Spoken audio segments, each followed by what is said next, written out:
Hello दोस्तों, स्वागत है आपका हमारे चैनल में। आज हम बात करेंगे जनरल एनेस्थेसिया।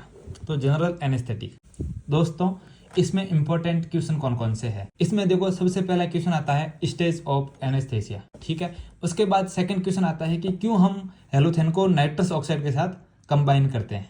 और थर्ड क्वेश्चन ये आता है कि सेकेंड गैस इफेक्ट क्या होता है। और फोर्थ क्वेश्चन है आपका प्री एनेस्थेटिक मेडिकेशंस।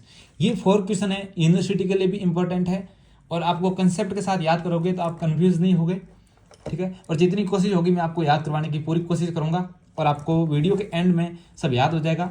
आप हमारे चैनल को सब्सक्राइब कर ले ताकि हमें मोटिवेशन मिले और हम आपको अच्छे से बता पाए पूरा, और सब वीडियो आपके लिए बनाए। छोटी छोटी वीडियो होगी, सिर्फ 5 मिनट की वीडियो। आप लेक्चर देख रहे हो, आप बुक पढ़ रहे हो, पढ़ो, कोई प्रॉब्लम नहीं है। मैरो का देख रहे हो, मैरो का देखो, कोई प्रॉब्लम नहीं है। लेकिन आप 5 मिनट तो दे ही सकते हो। 5 मिनट में आपको ऊपर ऊपर से पूरा सुपरफिशियल रिवाइज हो जाएगा और कोई ट्रिक होगी तो आपको पता लग जाएगी, ठीक है। तो सबसे पहले हम देखते हैं जनरल एनेस्थेसिया।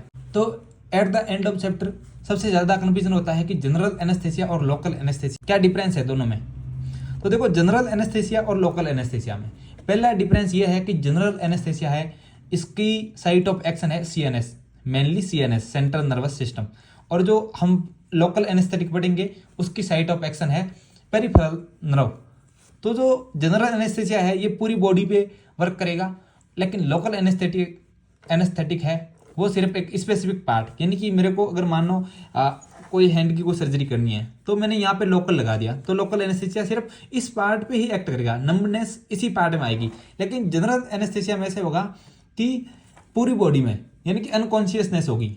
अनकॉन्शियसनेस पूरी बॉडी होती है ना, वो अनकॉन्शियसनेस होगी। लेकिन लोकल एनेस्थेटिक में अनकॉन्शियसनेस नहीं होती। अब देखो, जनरल एनेस्थेटिक पढ़ते हैं तो जनरल एनेस्थेटिक का मतलब है ऐसी ड्रग जो क्या करेगी, reversible loss of consciousness and all sensation. Reversible loss लिखना बहुत जरूरी है। Features of general anaesthesia. तो जनरल एनेस्थेसिया के क्या क्या फीचर्स होने चाहिए?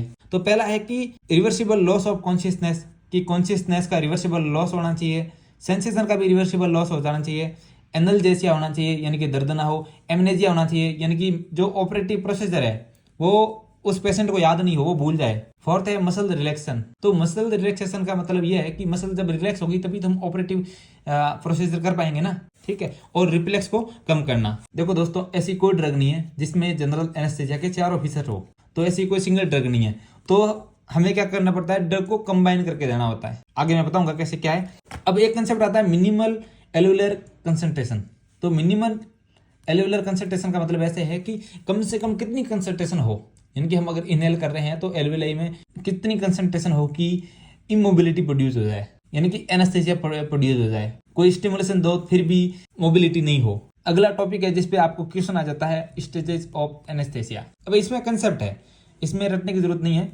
अब देखो, इसमें 4 स्टेजेस होती है, स्टेज फर्स्ट, सेकंड, थर्ड और फोर्थ, ठीक है। पहली स्टेज में क्या है? पहली स्टेज में ऐसा है कि पेशेंट को हमने जनरल एनेस्थेसिया लगाया, पेशेंट अभी कॉन्शियस है लेकिन ड्रोसीनेस है उसमें, ओके। अब देखो, पेशेंट ड्रग वर्क करना शुरू करी और हम ड्रग दे रहे हैं उसको, तो सेकंड स्टेज में चला गया। तो सेकंड स्टेज में क्या हुआ कि कॉन्शियसनेस थी उसका लॉस हो गया, ओके। नई चीज क्या ऐड हुई कि सिंपैथेटिक एक्टिविटी बढ़ गई। अब सिंपैथेटिक एक्टिविटी बढ़ गई मतलब आप समझ रहे हो कि मसल की टोन बढ़ गई, पीपी डायलेट होगी, ब्रीथिंग इरेगुलर होगी। ध्यान रखना, इसमें ब्रीथिंग क्या होगी, इरेगुलर। अब स्टेज थर्ड की बात करें तो स्टेज थर्ड में क्या हुआ, स्टेज थर्ड में जो ये ब्रीथिंग इरेगुलर थी ना, ये रेगुलर होगी, तो अच्छी बात है। ब्रीथिंग रेगुलर होगी, अब मतलब सही बात है। मसल टोन बढ़ गई थी, अब मसल यहाँ पे रिलैक्स होगी, ये भी अच्छी बात है। ऑपरेशन करने के लिए अच्छी बात है ना, ठीक है। और पीपल डायलेट थी, लेकिन यहाँ पे पीपल क्या होगी, आई बॉल फिक्स होगी। पीपल यहाँ पे भी डायलेट है, आई बॉल भी फिक्स हो गई, ठीक है। तो ऑपरेटिव प्रोसीजर किस में करते हैं, स्टेज 3 में, क्योंकि ये रेस्पिरेशन रेगुलर होगी ना। रेस्पिरेशन जब इरेगुलर है तो आप थोड़ी कर सकते हो। मसल की टोन बढ़ गई है तो आप ऑपरेशन थोड़ी कर सकते हो। और सिंपैथेटिक एक्टिविटी बढ़ी हुई है तो और भी प्रॉब्लम है। तो यहाँ पे देखो, ये सब ठीक हो गया, रेस्पिरेशन रेगुलर होगी, मसल रिलैक्स होगी, ठीक है। इंटरकोस्टल मसल पैरालाइज होगी, पीपल डायलेट होगी और आई बॉल फिक्स होगी। तो ऑपरेटिव प्रोसीजर है वो स्टेज 3 में करते हैं। अब पेशेंट को हम स्टेज 4 में नहीं जाने देते, क्यों?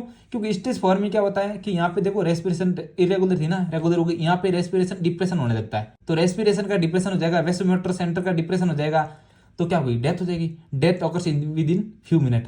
तो हम स्टेज 4 में नहीं जाने देते पेशेंट को, स्टेज 3 में रख के उसको ऑपरेटिव प्रोसीजर को कंप्लीट कर लेते हैं। स्टेज समझ में आगे होगी आपको।